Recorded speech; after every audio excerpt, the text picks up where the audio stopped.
Recent years have seen a growing global focus on halting deforestation and restoring degraded forests.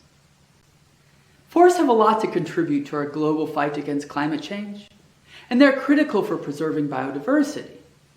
They provide a wide range of other ecosystem benefits that keep our natural systems intact and maintain good quality of life for people.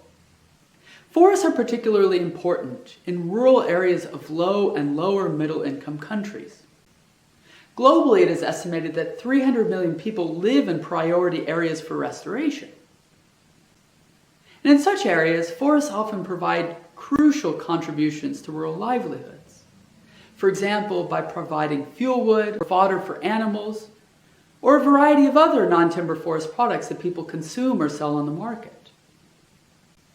And research shows that these products are central to rural well-being, and they often play a key role in helping households to confront the challenges they face, including stressors related to climate change.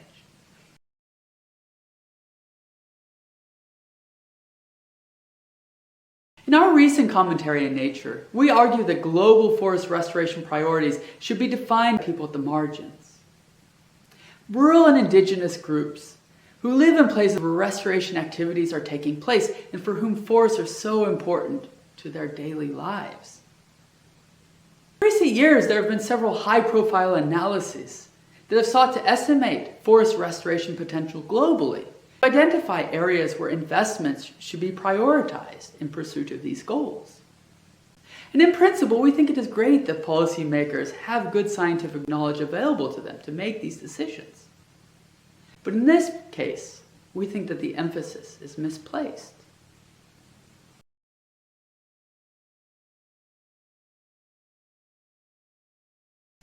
Decades of research have shown us that government bureaucracies are often not responsive to the needs of rural populations. Defining global restoration priorities from the top down risks further disenfranchising marginal groups. At worst, this could undermine existing livelihoods and land rights and exacerbate vulnerability. We think that there is a better way.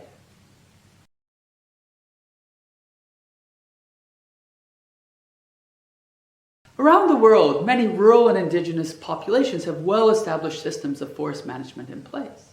And mounting evidence in recent years shows that such groups contribute greatly to helping to conserve forests around the globe, and that these forests often play an important role in safeguarding biodiversity and in sequestering atmospheric carbon.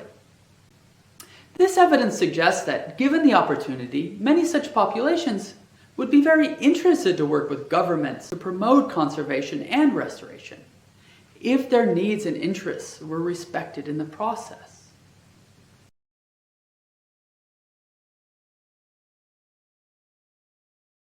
Our suggestion is simple. Working alongside rural and indigenous populations provides one of the best opportunities available to promote global forest restoration objectives and to do so in a just and effective way. To do so, we need to re-envision the institutions and processes that are currently in place to define global priorities. We need to invite such groups to participate in defining these priorities from the very beginning and commit to really listening to them. At the local level, we need to ensure that such groups have actionable land rights and resources and support to be able to manage resources effectively.